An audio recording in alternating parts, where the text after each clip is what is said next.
So the thing that I wanted to talk about was about the penguin. I usually don't talk about things that go viral. I don't know why.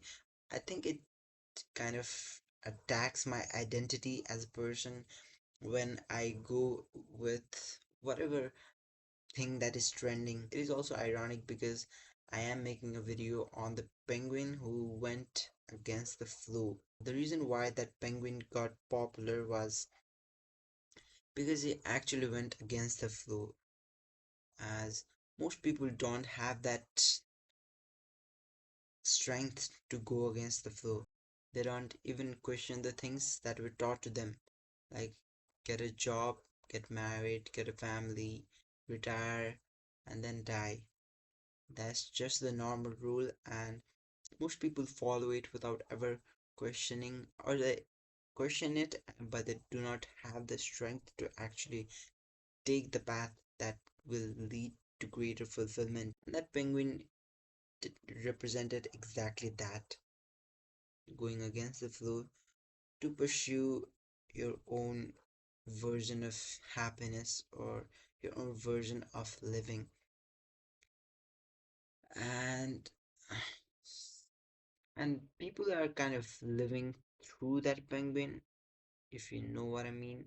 I don't know, it's kind of hard to explain. People were doing the same thing. I don't know, that trend is kind of old right now. I don't know if it's even a trend right now. I've seen less and less videos of it in the past couple of days. It reminds me of that one video about the rise and death of trends, which is, I don't know, which was a very good video. You can watch it if you want.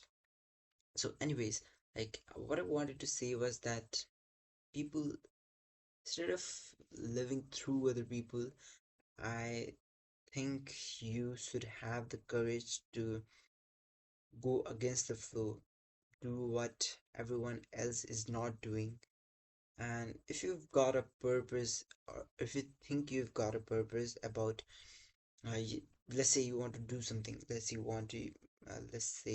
you want to create videos and put on the internet and make yourself embarrassed.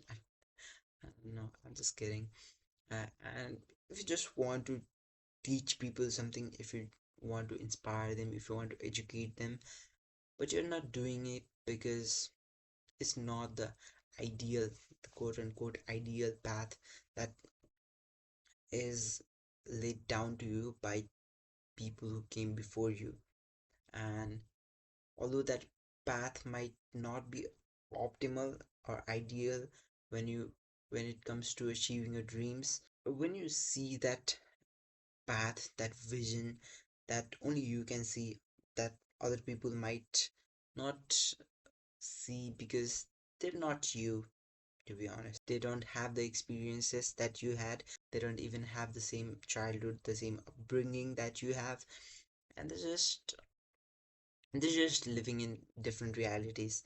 And you and you kind of need to be delusional if you are pursuing something that only you can envision, right? That's the kind of thing I'm doing right now as well. I envision myself as pretty famous. I don't know if chasing fame and greatness is even a good thing, but I am chasing it nevertheless because I think that's what's right. And I want to have 500,000 subscribers by the end of December of 2026. I don't know if I'm delusional. Maybe I am delusional, but if delusion is what it takes for me to succeed, then I will be happily deluded. Instead of following the normal path, I don't know, this was a very impromptu video, but still, if you related with what I've said, or if you understood what I've said, then do consider subscribing, which would help me follow that penguin's path. I don't know, man. Bye bye.